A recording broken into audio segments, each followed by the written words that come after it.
लोहा बाजार स्थित शहीद स्मारक पर ललिता पन्ना स्मारक समिति के तत्वाधान में नगर निगम के सहयोग से शहीदों को पुष्पांजलि की गई अर्पित। आपको बता दें 1857 की क्रांति यानी प्रथम भारतीय स्वाधीनता संग्राम की वर्षगांठ 10 मई के अवसर पर आज लोहा बाजार स्थित शहीद स्मारक पर ललिता पन्ना स्मारक समिति के तत्वाधान में नगर निगम के सहयोग से शहीदों को पुष्पांजलि अर्पित की गई और सरकार की ओर से शहीदों को पुलिस गार्ड सलामी भी दी गई।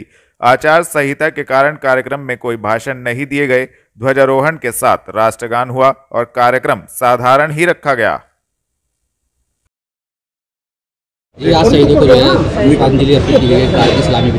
इस ऐतिहासिक स्थल पे जहां 1857 की क्रांति के शहीदों को इस पेड़ पर फांसी पर लटकाया गया था, आज उन शहीदों को नमन करने के लिए सहारनपुर के सभी गणमान्य नागरिक अधिकारीगण यहाँ आए हैं और उन शहीदों की याद में हमने नमन किया है जिन्होंने देश के लिए धर्म और जाति और प्राण से ऊपर उठ के अपने बलिदान दिए।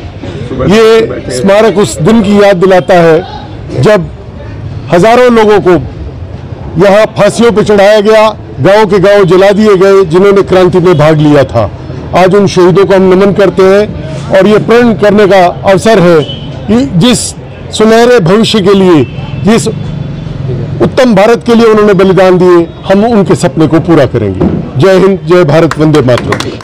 पुलिस लाइन पहुंची युवती ने एक युवक पर लगाया शादी का झांसा देकर अवैध संबंध बनाने का आरोप, दी जानकारी। आपको बता दें, पुलिस लाइन पहुंची एक युवती ने एक युवक पर शादी का झांसा देकर अवैध संबंध बनाने का आरोप लगाया, जिसको लेकर उसने वरिष्ठ पुलिस अधीक्षक को प्रार्थना पत्र देकर उक्त युवक पर कार्यवाही की मांग की है। तो वही युवती का कहना है कि उसको युवक द्वारा धमकियां भी दी जा रही हैं, जिसको लेकर उसने आज पुलिस लाइन पहुंचकर न्याय की गुहार लगाते हुए संबंधित जानकारी भी दी।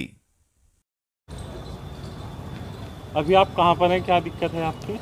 जी, मैं अभी कप्तान साहब के पास आई थी एप्लीकेशन लेकर के, और मेरा मैटर ये है कि 4 साढ़े 4 साल से मैं एक लड़का था उसके साथ रिलेशन में थी मैं, और जॉब करते थे हम तो एक ही ऑफिस में। उसने मुझे शादी का बोल करके मेरे साथ में फिज़िकल रिलेशन बनाए और 3-4 बार अबॉर्शन भी कराए हैं। रहने वाला है वो यहाँ नागल में गाँव पड़ता है, तासीपुर। नोमान अहमद नाम है और उनके पिता का नाम है जिशान, एडवोकेट है वो भी। तो उसी मुद्दे को लेकर मैं यहाँ पे आई हूँ। तो कब से झांसा देता आ रहा था वो आपको? अक्टूबर में 5 साल हो जाएंगे, और अभी भी उसने मुझे हमेशा कभी 1 साल से तो ऐसे ही होता आ रहा था, कभी 1 हफ्ता, कभी 10 दिन ऐसे होता आ रहा था। और अब उन्होंने मुझे 1.5 महीने पहले की जो डेट थी, 20 डेट दी थी रमज़ान से पहले की, कि रमज़ान से पहले जो 20 डेट है उस तक फाइनल हो जाएगा, मैं कर लूँगा। और मैंने ये बोला था कि अगर इस बार नहीं हुआ तो मैं तुम्हारे घर पे आके बैठ जाऊँगी, ये बात हुई थी। फिर 20 तारीख आने वाली थी, 11 तारीख में उन्होंने मुझे मना कर दिया। मैंने उनको मैसेज किया कि 20 तारीख आने वाली है और आज 11 हो गई, आप अभी तक ना ऐसी कोई मुझे सिचुएशन दिखाई नहीं दे रही। तो उन्होंने कहा कि ऐसा है तो अपने डंडे का जोर कर ले, तो जो करना है।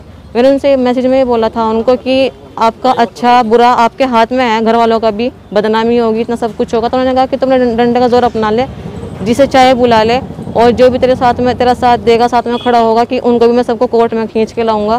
धमकी दी है उसने सबको, घर वालों को भी, मतलब बहुत, और मुझे जान से मारने की धमकी दी है। उसके पिता ने भी, उसके भाई ने भी और उसने भी। ये बोलता है कि जहाँ भी है पता वहीं पे आकर टुकड़े टुकड़े करूँगा। मलहीपुर रोड स्थित जेवी जैन डिग्री कॉलेज में 3 दिवसीय रोवर रेंजर शिविर हुआ आयोजित, दी जानकारी। आपको बता दें, मलहीपुर रोड स्थित जेवी जैन डिग्री कॉलेज में 3 दिवसीय रोवर रेंजर शिविर का आयोजन हुआ।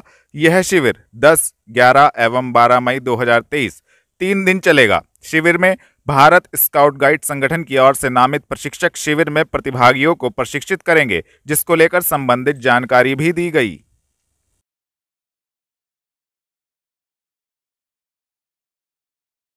जी, आपका नाम और आज किस चीज़ का कैंप लगा? मैं अनिल कुमार भारद्वाज, जिला संगठन commissioner, Bharat scout guide Saharanpur. ये जेवी जैन कॉलेज में जो है हमारा रोवर रेंजर्स का ये शिविर है। इसमें जो है प्रथम प्रवेश का इनका ये कार्यक्रम चल रहा है। इसके बाद फिर ये निपुण जो राज्य पुरस्कार होता है एक शिविर, जांच शिविर, उसमें निपुण करने के बाद फिर इनको राज्यपाल अवार्ड के लिए इनके फॉर्म भराए जाएंगे और फिर इनको राज्यपाल अवार्ड, फिर इसके बाद राष्ट्रपति अवार्ड। ये एक माध्यम है डिग्री कॉलेज का जो इनको ये करवाया जा रहा है। कितने छात्र छात्र हैं और कितने दिन कैंप चलेगा? इसके अंदर जो है हमारे 24 होते हैं, लेकिन अभी आज थोड़ा कम है, 24 इसमें स्काउट गाइड प्रतिभा क्या कर क्या बताया जाएगा? इसको इनका कोर्स हमारा इनको हम नियम, प्रतिज्ञा, झंडा गीत, ईश प्रार्थना, इतिहास, स्काउट गाइड का इतिहास, बायां हाथ मिलाना, स्कार्फ के नीचे नोट्स लगाने का महत्व, हाइक, फर्स्ट एड, स्ट्रेचर, आपदा प्रबंधन के विषय में सारी जानकारी इनको हम लोग देते हैं, जिससे कि फिर उसके बाद ये गांव में जाकर, समाज में जाकर ये अपना उस कार्य को करते हैं। इनकी लॉगबुक तैयार होती है, लॉगबुक तैयार होने के बाद फिर इनको हम राज्यपाल अवार्ड के लिए इनको भेजेंगे। हमारा मकसद ये रहता है कि बच्चा समाज की सेवा करने के लिए तैयार रहे और वो सेवा करे। उसके लिए उसको क्या क्या चीज़ ज़रूरी है समाज में, कहाँ पर किस चीज़ की आवश्यकता है वो समझे। यदि आपदा है, कोई फ्लड आया हुआ है, कैसे लोगों की जान बचाएं। यदि कोई बीमारी है तो कैसे लोगों को हॉस्पिटल तक पहुंचाया जाए। कोई दुर्घटना घट जाए तो कैसे हम उन लोगों की मदद कर सकें। अर्थात हम नौजवान को उस श्रेणी में लाने की कोशिश कर सकते हैं कि वो हमारे समाज के साथ सहयोग करके एक अच्छा नागरिक बन सके।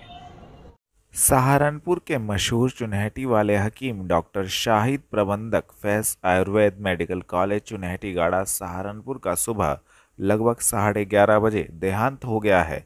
उनके जनाजे की नमाज ईशा की नमाज के बाद हुई। सभी लोगों ने उनके लिए दुआए मगफिरत की।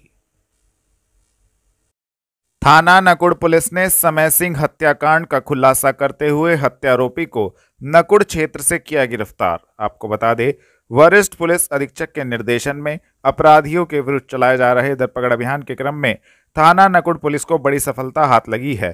थाना नकुड़ पुलिस ने समय सिंह हत्याकांड का खुलासा करते हुए एक हत्यारोपी रोशन पुत्र मामचंद को नकुड़ क्षेत्र से गिरफ्तार करने में महत्वपूर्ण सफलता प्राप्त की है तथा संबंधित धाराओं में कार्यवाही करते हुए अभियुक्त को जेल भेजा गया है। गिरफ्तार करने वाली टीम में थाना प्रभारी राजेंद्र प्रसाद, उप निरीक्षक Sandeep Kumar, head constable Neeraj Kumar, head constable Sunny Rana मौजूद रहे।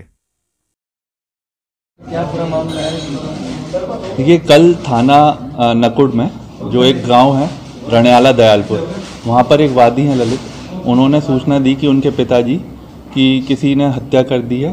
तो लिखित तहरीर के आधार पर मुकदमा दर्ज किया गया। सूचना पर तत्काल कप्तान साहब, मेरे द्वारा, सीओ नकुड़ द्वारा एवं एसएचओ द्वारा घटनास्थल निरीक्षण किया गया एवं शव को कब्जे में लेकर पोस्टमार्टम की कार्रवाई कराई गई। इन्वेस्टिगेशन स्टार्ट होते ही ये तथ्य सामने आए कि एक व्यक्ति है रोशन, गांव का ही रहने वाला है। इसका पहले रुपए को लेकर कई बार विवाद हुआ। जो अभियुक्त है उसने 18,000 रुपये वादी को दे रखे थे और जिसकी वजह से इनकी कई बार पहले भी लड़ाई हुई है।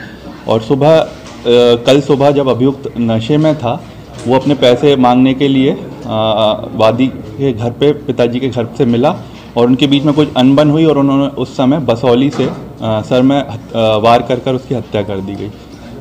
ये तथ्य सामने आए थे। जब इसको पूछताछ किया तो इसने ये तथ्य जुर्म स्वीकार किया है और आज अभियुक्त रोशन को गिरफ्तार कर जेल भेजने की कार्रवाई की जा रही है। पूछताछ में ये भी पता चला है कि इस पर पूर्व से भी मुकदमे थे। 2014 का एक मुकदमा और एक पिछले साल का भी मुकदमा है आबकारी अधिनियम का। तो आज इसको जेल भेजने की कार्रवाई की जा रही है।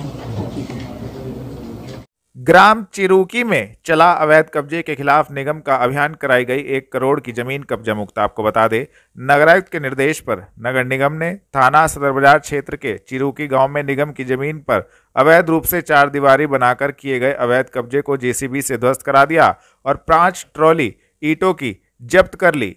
कब्जा मुक्त कराई गई जमीन का बाजार मूल्य 1 करोड़ रुपए बताया जा रहा है। नगरायुक्त के निर्देश पर अपर नगरायुक्त राजेश यादव के नेतृत्व में सहायक नगरायुक्त अशोक प्रिया गौतम, अतिक्रमण प्रभारी सुधीर शर्मा व प्रवर्तन दल प्रभारी कर्नल बीएस नेगी के साथ राजस्व विभाग की टीम थाना सदर बाजार क्षेत्र के चिरूकी गांव पहुंची और खसरा नंबर 39 के 510 मीटर से अधिक भूमि पर 4 दीवारी बनाकर कब्जा की गई निगम की जमीन को कब्जा मुक्त कराया।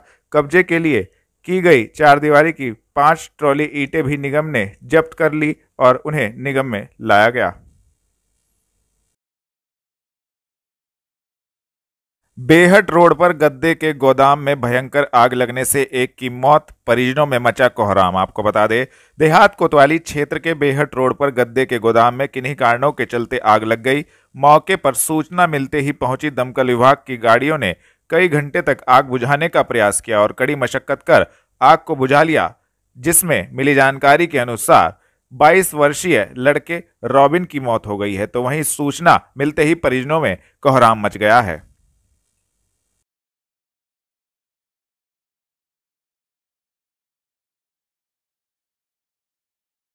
बेहट रोड स्थित ये अभी अग्निकांड हुआ, इसके बारे में हाँ, इसके बारे में हमें 17:05:20 पर शाम सूचना प्राप्त हुई कि इस पे कौड़ियों की पुलिया के पास आग लगी है। तो तुरंत ही एक गाड़ी को बेहट रोड से भेजा गया, दूसरी गाड़ी साकेत कॉलोनी में आग थी, दूसरी गाड़ी वहाँ गई थी तो वो भी तत्काल यहाँ भेजी गई। और जब आग बहुत ज़्यादा थी तो देखा तो और भी जनपदी गाड़ियाँ सरसावा से, रामपुर मनिहारन से और इधर मिर्ज़ापुर से, गंगो से गाड़ी बुलाई गई और सभी गाड़ियों ने मिलके ये ग्राउंड और फर्स्ट फ्लोर पर आग लगी थी।